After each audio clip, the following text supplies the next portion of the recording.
Good morning class. Welcome to IIM International Public School. Students, today we are going to study about factors and multiples. And our first question is find the common factors of. बच्चों, common factor सबसे पहले जो हमारे दिमाग में बात आ रही है वो कि कॉमन फैक्टर क्या होता है, और इस कॉमन फैक्टर को हम एग्जांपल्स के थ्रू समझेंगे. So our first example is 50 and 58. 50 अगर हम बात करें कि 50 किन किन नंबर से डिवाइड होता है, तो हम कह सकते हैं कि 50 1 से भी डिवाइड हो जाएगा, 2 से भी डिवाइड हो जाएगा. Same it is divisible by 5, 10, 25 and 50. Same अगर हम देखें 58 को और हम कहें कि 58 किससे किससे डिवाइड होगा, तो सेम हम देखते हैं कि 1, 2, 29, 58 ये सारे नंबर 58 को डिवाइड करते हैं. अब एक बार जरा फिर से हम देखते हैं 50 और 58 में कौन से ऐसे नंबर हैं जो दोनों जगह पे हमें दिखाई पड़ते हैं, दोनों प्लेस पे हमको मौजूद मिलते हैं. तो हम यहाँ पे देख सकते हैं कि 1 and 2 ये 50 में भी है, 1 and 2 58 के फैक्टर्स में भी है. So we can say that the common factors are 1 and 2. It means 1 and 2 divide both the numbers 50 as well as 58. चलिए आगे चलते हैं और एक दूसरे एग्जांपल से समझते हैं कॉमन फैक्टर को. Now we will take the example of 55 and 77.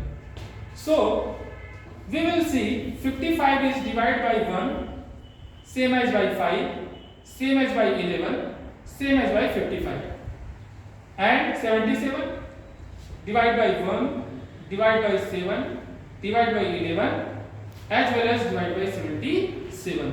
तो यहाँ पे बच्चों हम देखते हैं कि 55 1, 5, 11 55 से डिवाइड हो रहा है, और यहाँ पर हम देख रहे हैं कि 77 1, 7, 11 और 77 से डिवाइड हो रहा है. तो इन दोनों नंबर में कौन से ऐसे नंबर हैं जो दोनों जगह दिखाई पड़ते हैं. तो एक तो हमें ये 1 दिखाई पड़ेगा. आप देखिए बच्चों, ये 1 77 में भी है, 55 में भी है, और सेम आप यहाँ पे देख सकते हैं 11 55 को भी डिवाइड करता है, 11 77 को भी डिवाइड करता है. So we can see that the common factors are 1 and 11. तो 1 and 11 क्या है, कॉमन फैक्टर है, क्योंकि ये 55 को भी डिवाइड कर रहे हैं और 77 को भी डिवाइड कर रहे हैं. तो ये फर्स्ट टॉपिक था common factor. Now we will study the next topic. The next topic is relationship between HCF and LCM. बच्चों, HCM और LCM के बारे में आपने पढ़ा होगा. HCF और LCM कई बार आपने इसको डिस्कस किया होगा. HCF highest common factor, LCM lowest common multiple. But यहां पर हमें इनका रिलेशन उसे प्रूव करना है. We know what is the relation between HCF and LCM. So you can see here the product of HCF and LCM of two numbers is equal to the product of given numbers. यहां पे आप देख सकते हैं, यहां पे equation आपको लिखी हुई है. Product of two numbers means HCF into LCM. Suppose that we will take the two numbers A and B. आप यहाँ पे कोई भी नंबर्स ले सकते हैं. हमने A और B लिया है, आप कोई नंबर्स न्यूमरल में ले सकते हैं, XY ले सकते हैं, BC ले सकते हैं, कुछ भी ले सकते हैं.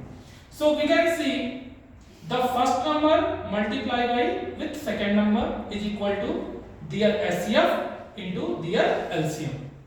So this is the very important equation, क्योंकि इस इक्वेशन के हेल्प से हम बहुत सारे क्वेश्चंस को सॉल्व कर सकते हैं. तो बच्चों, आज का ये टॉपिक था, ये दोनों टॉपिक कवर हो चुके हैं. इससे रिलेटेड होमवर्क आपको मिल जाएगा. उस होमवर्क को आपको कॉपी में करना है. इस इक्वेशन से रिलेटेड क्वेश्चन मिल जाएंगे, कॉमन फैक्टर से रिलेटेड क्वेश्चन मिल जाएंगे, और उन क्वेश्चन को आपको सॉल्व करना है कॉपी में. Thank you.